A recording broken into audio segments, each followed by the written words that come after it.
there is some truth to that. That once you have a common enemy which is ruling over you, your instinct is freedom.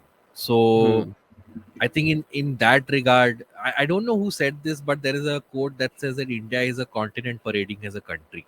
Yeah. Yeah. Because if you see the southern part of India, eastern part of India, the northern part of India, everything from the language to the way we dress to the way our food is to the culture is so uniquely different, right? Hmm. So were we? I mean, a couple of months ago, there was a whole controversy when Rahul Gandhi started his speech by saying India is a I was union of just coming to states, that. Yeah, yeah, और उस पे yeah. इतना बवाल हो गया था.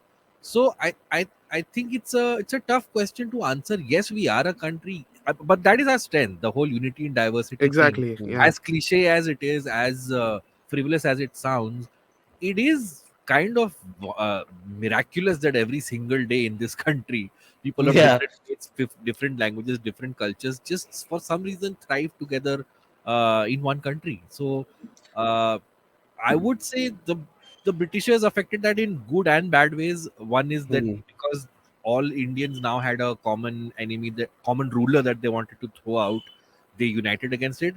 The other is, of course, before going, the Britishers drew borders and split the nation into two countries.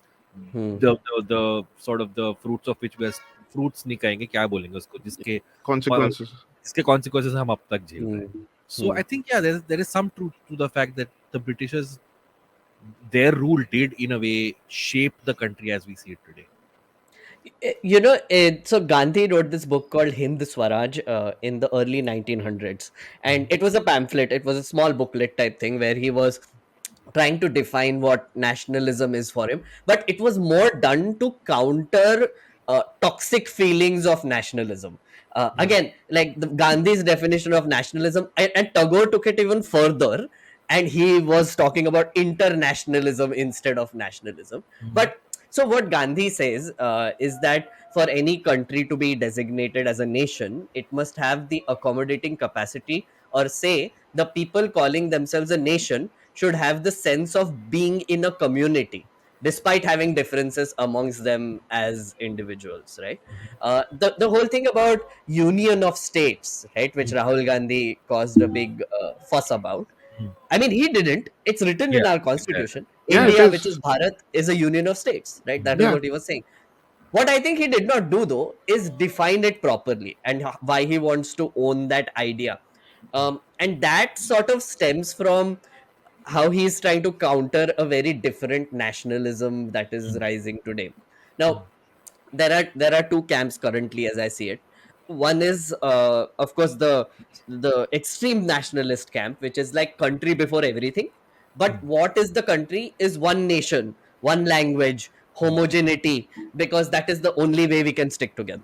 So differences in religion, differences in opinion, differences in a lot of other things, cultures, etc., are not really welcome because it will not help us stick together, because these differences are sort of seen as things that will just blow us apart, right? And as you said, the what Abbas said, like, it's kind of crazy and beautiful that we are still sticking together despite all Yeah. the differences, unity in diversity, the cliche. While the other camp is actually saying that the diversity is what is making us so strong. It is basically what is helping us amalgate a lot of other cultures and languages and practices together to form this unique identity for ourselves, which is मेरे में थोड़ा मराठी है, मेरे में थोड़ा बंगाली भी है, because I am Yeah. married to a Bengali. Right. But also I live in Delhi, तो मेरे में थोड़ा दिल्ली भी आ गया अब. Like, I speak in Delhi. I don't speak in Hindi. I speak in Yeah. Delhi. That is Yeah. what I do. Right. And I guess for both of you as well, you speak in Mumbai. Yeah. Yeah. Uh, I think, Nikhil, do you feel that this diversity is a strength or a weakness? And if it's a strength, how is it a strength? Yeah. I was actually gonna say it, that the uniformity is actually gonna be the shortfall for us. It's the diversity that, because like there are other countries who have tried to build like one single identity and like wash away all the pre-existent identities and the diversity that existed. Most of them have fallen. Like we've seen Italy fall, we've seen the Third Reich fall. It was all, the concept is still the same, no? It's trying to build one identity above all, and like cutting down everything that makes you distinct from one another. I think it's the liberty to be two things at the same time that helps us stay away from anarchy. Like, Interesting. Hmm. because like we are a democracy, right? So the right to the liberty to expression is actually, I, as you said, I can be a Maharashtrian and an Indian. I don't have to Hmm. separate those two things. I don't have to Hmm. choose between being a Maharashtrian and being an Indian. It's Hmm. because I am an Indian that I am also a Maharashtrian. And it's because I'm allowed to be a Maharashtrian that I'm also comfortable being an Indian. So it's Right. intertwined for me. So for you, maybe would you say that your identity is before the nation? Personal My, identity. I think it's a little more complicated than that. It is not before the nation, but I think it is definitely because of the nation. I don't think I'll be allowed Hmm. to have these identities outside of India, in most places at least. Maybe in the Western world, yes, but I don't see that happening in our subcontinent. Let's assume that Maharashtra is a separate country, right? Hmm. If we are assuming that situation, then in that case, your identity sort of is your nation. Then, but right now, the fact is that the nation is like this Yeah, whole thing, exactly. Yeah, and you as a Maharashtrian is your identity, and you as a yeah, Marathi, or you as a whatever you define yourself as. yeah, So then, in that case, what feels more personal to you? It's a difficult question, I know, but yeah, like if we can try. yeah. Then I do agree that it's because I've grown up in this culture and because I was born here. Hmm. This adds more context to my life than being an Indian does. That's what. So, Abbas, would you Yeah, also say that your personal identity comes before the overall national So identity? I could see that Nikhil was clearly uncomfortable when he was put this question. Yeah, And yeah. if I may invoke against my religious identity here, this is a question that has been asked for Indian Muslims since time immemorial. Are Very yeah, you a true. Muslim first or are you an Indian first, right?